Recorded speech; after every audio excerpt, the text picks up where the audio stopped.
Question में मैंने already इसका जो डायग्राम है वो बना दिया है और जो सिद्ध करना है वो मैंने पहले ही पीछे लिख दिया है ताकि हमारा जो टाइम है वो बच सके, क्योंकि डायग्राम बनाने में ज़्यादा टाइम निकल जाता है। तो बच्चों इसमें हमें समझ लेते हैं पहले करना क्या है, क्वेश्चन रीड कर लेते हैं पहले। इसमें क्वेश्चन में कहा है कि आकृति में एक्स वाई तथा X dash Y dash comma O केंद्र वाले किसी वृत्त पर दो समांतर स्पर्श रेखाएं हैं।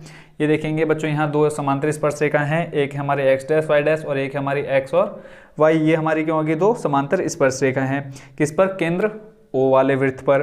फिर आगे का है और स्पर्श बिंदु सी पर स्पर्श रेखा, और जो एक स्पर्श बिंदु है सी, इस पर एक स्पर्श रेखा ए बी है जो एक्स वाई को ए पर और एक्स डैश वाई डैश को बिंदु बी पर प्रतिच्छेद करती है। सिद्ध कीजिए कि एंगल ए ओ बी बराबर 90 डिग्री है। तो बच्चों हमें सिद्ध क्या करना है, एंगल ए ओ बी यानी जो ये वाला एंगल है इसको हमें दिखाना है कितना, 90 डिग्री। अब डायरेक्ट तो 90 डिग्री दिखा नहीं सकते, तो पहले हमें इसमें क्या करना होगा, एक रचना करते हैं। सबसे पहला काम कि यहाँ से हम एक रेखा खींचते हैं, कहाँ पर, जो स्पर्श बिंदु सी तक जाता है। तो जो रचना की वो लिख लेते हैं। अब बच्चों रचना क्यों की अभी समझा देता हूँ कि यहाँ लिखा हमने ओ को बिंदु सी से मिलाया, बिंदु सी से मिलाया। अब यहाँ देखेंगे बच्चों ये दो स्पर्श रेखाएं हमें मिल रही हैं यहाँ से। देखो एक जो है पी ए यानी ए पी और ए सी स्पर्श रेखाएं हो गई। ऐसे ही देखो फिर बी सी और बी क्यू दो स्पर्श रेखाएं हो गई। तो हम क्या करेंगे, दो त्रिभुज लेंगे, पहले ओ पी ए और दूसरा लेंगे हम क्या, ओ ए सी। दो त्रिभुज लेंगे, इन दोनों को पहले हम क्या दिखाएंगे, सर्वांगसम दिखाएंगे। जब सर्वांगसम इन दोनों को दिखा देंगे तो जो ये दोनों त्रिभुज होंगे ये भी हमारे क्या होंगे, सर्वांगसम होंगे। ठीक है, जब हम इनको सर्वांगसम दिखा देंगे तो फिर लास्ट में हमारे क्या आ जाएंगे, दो त्रिभुज इक्वल में आ जाएंगे। यानी यहाँ से ये दोनों एक दूसरे के इक्वल होंगे, यहाँ पे ये दोनों एक दूसरे के इक्वल होंगे। जब ये दोनों एक दूसरे के इक्वल आ जाएंगे, ठीक है, तो लास्ट में हम दिखाएंगे इस एंगल ओ को क्या, 90 डिग्री। ठीक है, तो सबसे पहले करते हैं इसकी रचना का काम जो हमने कर लिया है पहले से, तो और रचना करेंगे नहीं इसमें। सबसे पहले हम ले लेते हैं दोनों त्रिभुज, कौन से, ओ पी ए लिखेंगे, त्रिभुज ओ पी ए। सबसे पहले बच्चों हम क्या दिखाएंगे, सर्वांगसम। तो ओ पी ए ले लिया। दूसरा ले लेते हैं हम कौन सा, ओ सी ए। दूसरा त्रिभुज लेते हैं हम ओ सी ए और त्रिभुज ओ सी ए। अब यहाँ देखेंगे बच्चों एक ये वाला त्रिभुज यानी यहाँ से ये और दूसरा त्रिभुज यहाँ से ये। तो बताओ इन दोनों में बच्चों क्या चीज़ हमारी सर्वांगसम के लिए आ सकती है। देखो सर्वांगसम का मतलब क्या होता है, कोई भी तीन भुजाएं या तीन एंगल या दो भुजाएं, एक एंगल हमें क्या दिखाना है, बराबर दिखाना है। तो सबसे पहले हम देख लेते हैं इसमें क्या कि जो पी ए है यानी ए पी और ए सी क्या है, दोनों की स्पर्श रेखाएं हैं। तो लिख लेते हैं यहाँ पे ए पी बराबर ए सी, ए पी बराबर ए सी। यहाँ से हम क्या लिखेंगे, बिंदु ए से वृत्त पर खींची गई स्पर्श रेखाएं हैं। बिंदु ए से वृत्त पर खींची गई स्पर्श रेखाएं।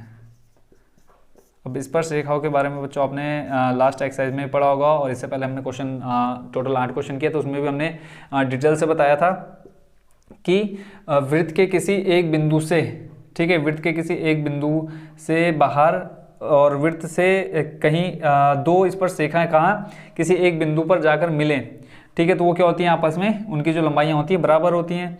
यानी कहने का मतलब ये है कि वृत्त के केंद्र से कहीं पर हम एक बिंदु ले लेते हैं और उसके बाह्य बिंदु से दो स्पर्श रेखा अगर हम उस बिंदु तक ले जाते हैं तो वो दोनों स्पर्श रेखा आपस में क्या होती हैं, बराबर होती हैं। तो वहीं से हमने क्या ले लिया, ए पी बराबर ए सी दिखा दिया। यानी ये स्पर्श रेखा ए पी और दूसरी स्पर्श रेखा हमारी ए सी बराबर होंगी। ठीक है, उसके बाद और हम इसमें क्या दिखा सकते हैं, OP बराबर OC देख लेते हैं। देखो OP बराबर OC दोनों क्या है, हमारी वृत्त की त्रिज्याएं। अब त्रिज्या है तो दोनों त्रिज्याएं आपस में बराबर होंगी, तो यहाँ से लिख लेंगे OP बराबर OC। यहाँ लिख लेंगे वृत्त की त्रिज्याएं, इसलिए बराबर होंगी वृत्त की त्रिज्या। ठीक है, इसके अलावा सर्वांगसम दिखाने के लिए कोई एक चीज़ ले लेते हैं। देखो OA दोनों के लिए उभयनिष्ठ आ रहा है, यानी जो हमारा त्रिभुज है OPA उसमें OA आ रहा है, और दूसरा OCA में भी हमारा क्या आ रहा है, OA आ रहा है। तो यहाँ से लिख लेंगे OA बराबर OA, क्या है, दोनों में उभयनिष्ठ है। ठीक है, अब देखो यहाँ से साइड साइड साइड, तो यहाँ से लिख लेंगे S कसौटी से क्या आ जाएगा बच्चों, त्रिभुज जो हमने ऊपर लिखे थे OPA सर्वांग सम हो जाएगा किसके, त्रिभुज, दूसरा है ओ सी ए के। जब दोनों त्रिभुज आपस में बराबर हो गए तो इनके बच्चों जो क्या बोलते हैं हम, इसके एंगल जो होंगे वो भी बराबर होंगे, ठीक है। तो ऐसे हम लिख सकते हैं अतः दो एंगल कौन से बच्चों आ जाएंगे यहाँ पे, P O A, angle P O ए, और दूसरा एंगल कौन सा है देखो बराबर में आ जाएगा एंगल सी ओ ए, पी ओ ए बराबर सी ओ ए। इसको ले लेते हैं हम समीकरण नंबर 1। यहाँ देख लो चित्र में समझ लेते हैं, पी ओ ए यानी जो ये वाला एंगल है, ठीक है, ये बराबर होगा किसके, एंगल सी ओ ए के, एंगल सी ओ ए के, ये यानी ये दोनों हो गए क्या किसके, एक दूसरे के बराबर। ऐसे ही अब जैसे हमने इसको सिद्ध किया है इसी तरह यहाँ पे लिख लेते हैं, इसी तरह दूसरे त्रिभुज हमारे कौन कौन से ले लेते हैं बच्चों हम, दूसरे इसमें ले लेते हैं त्रिभुज ओ क्यू बी, त्रिभुज ओ क्यू बी सर्वांग सम हो जाएंगे दूसरे किसके, सी ओ बी के, सी ओ बी के। देख लेते हैं देखो ओ क्यू बी बराबर हो जाएगा किसके, सी ओ किसके, बी के, ठीक हो गया। सॉरी यहाँ पे ओ सी बी आएगा, क्या आएगा, ओ सी बी। हम यहाँ से ले रहे हैं, देखो पहले हमने लिया ओ पी ए, फिर हमने लिया ओ सी ए, ठीक है, ओ पी ए ओ सी ए, ऐसे ही अब यहाँ पे ले रहे हैं ओ क्यू बी और यहाँ पे आ जाएगा ओ सी बी, ठीक है। जैसे हमने ये दिखाया वैसे सेम ये भी कंडीशन यहाँ बनेगी। देखो यहाँ पे क्या आ जाएगा, इस पर से का कौन कौन सी, कि बी पी बराबर हो जाएगा बी क्यू, ठीक है, और आ जाएगा यहाँ से ओ सी बराबर ओ क्यू, वृत्त की त्रिज्याएं, और ओ बी बराबर ओ बी, क्या आ जाएंगे दोनों में, उभयनिष्ठ आ जाएंगे। तो हम यहाँ पे इसी तरह लिख करके दिखा देते हैं कि सेम ऐसे ही क्या हो जाएगा, जैसे हमने ऊपर सिद्ध किया वैसे यहाँ पर भी सिद्ध हो जाएगा। तो पूरा डिटेल से करने की जरूरत नहीं है। तो यहाँ से भी हमारे दोनों एंगल बराबर आ जाएंगे। कौन कौन से बच्चों, यहाँ से आ जाएगा हमारा angle Q O B, angle Q O B बराबर आ जाएगा, देखो क्यू ओ बी बराबर आ जाएगा किसके, एंगल सी ओ बी के। इसको ले लेते हैं समीकरण नंबर 2। देखो क्यू ओ बी यानी ये वाला एंगल बराबर हो जाएगा किसके, एंगल सी ओ बी के, एंगल सी ओ बी के, ये वाला एंगल। तो यहाँ से हमने इन दोनों एंगल को बराबर दिखा दिया, इन दोनों एंगल को बराबर दिखा दिया, ठीक है। तो यहाँ से अब हम लिख सकते हैं क्या, और यहाँ से अब एक चीज़ और समझने वाली कि ये जो पी क्यू है वो एक क्या है, सरल रेखा है। अब सरल रेखा का योग कितना होता है, एक सरल रेखा कितने डिग्री की होती है बच्चों, 180 डिग्री की होती है। तो वही चीज़ हम यहाँ पे लिख लेते हैं। अब इस सरल रेखा पे हमारे चारों एंगल आ रहे हैं। देखो ये जो पहला एंगल है कौन सा, ओ पी ए, देखो ओ पी ए यहाँ पर आ रहा है। फिर दूसरा वाला कौन सा है हमारा, ओ सी ए, दोनों एंगल यहाँ पे आ गया। फिर तीसरा देखो कौन सा है, क्यू ओ बी, ठीक है। फिर तीसरा कौन सा है, सी ओ बी। चारों एंगल देखो 1 2 3 4 किस पे है, इस पूरी सरल रेखा पर टिके हुए हैं। तो यहाँ से हम लिख लेते हैं क्या, एक लाइन लिखते हैं, और क्योंकि लिख लेते हैं यहाँ पे, क्योंकि क्या है, P Q P O Q, क्योंकि पी ओ क्यू क्या है, वृत्त का व्यास है, वृत्त का व्यास है। बच्चों जो इसका सॉल्यूशन है बहुत ही इजी है, बस एक बार आप ध्यान से जरूर देखिए। इसका सॉल्यूशन व्यास है, इसलिए ये क्या है, सरल रेखा है, व्यास है इसलिए यह एक सरल रेखा है, यह एक सरल रेखा है। हमें पता है सरल रेखा कितने डिग्री की होती है, 180 डिग्री की।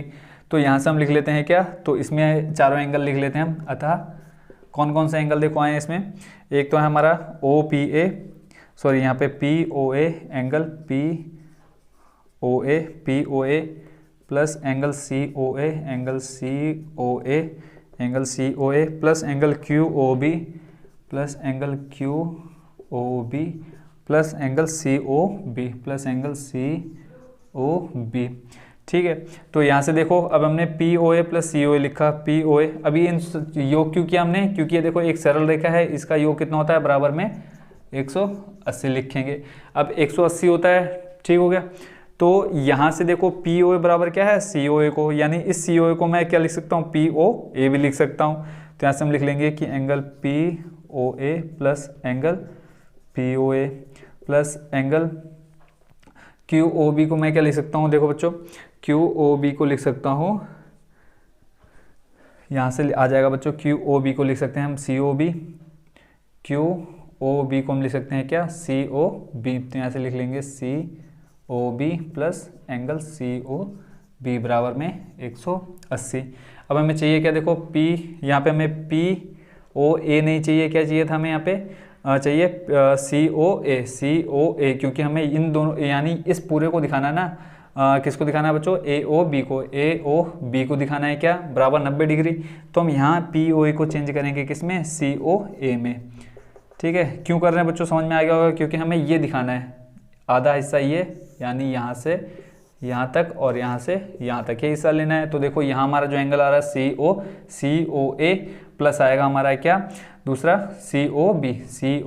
तो यहाँ पे हम क्या लिखेंगे, angle C O A plus angle C O ए, ये दोनों क्या आ जाएंगे 2, एंगल आ जाएगा सी ओ ए प्लस यहाँ से आ जाएगा 2 एंगल सी ओ बी बराबर में आ जाएगा 180। 2 कॉमन ले लेते हैं, तो यहाँ से बचेगा हमारे पास अंदर ब्रैकेट में C O A plus angle C O B बराबर में 180। 2 को ले जाएंगे बट्टे में, तो यहाँ से आ जाएगा हमारा angle C O A plus angle C O B बराबर में आ जाएगा 180 बट्टे 2। तो यहाँ से आ जाएगा angle C O A plus angle C O B बराबर में 90 डिग्री। अब सी देखो सी ओ ए और प्लस सी ओ बी को हम क्या लिख सकते हैं बच्चों, ए ओ बी लिख सकते हैं, ए ओ बी कंप्लीट आ जाएगा इसमें एंगल। तो यहाँ से हम लिख सकते हैं angle C O A plus angle C O B बराबर क्या है, एंगल ए ओ बी। ठीक है, तो यहाँ से आ जाएगा एंगल ए ओ बी बराबर, देखो जब ये इसके बराबर है तो ये जो मान है इसके बराबर कितना आ जाएगा 90 डिग्री। ठीक है, आई होप बच्चों आप इसका सॉल्यूशन समझ गए होंगे। यहाँ से हम लिख देना समीकरण 1 व 2 से, तभी तो हमने यहाँ से इन दोनों के मान बराबर रखे हैं 1 व 2 से। ठीक है, समीकरण 1 व 2 से हमने उसके मान क्या करें हैं, बराबर करें। तो ये हो गया बच्चों हमारा क्वेश्चन नंबर कौन सा, 9B कंप्लीट।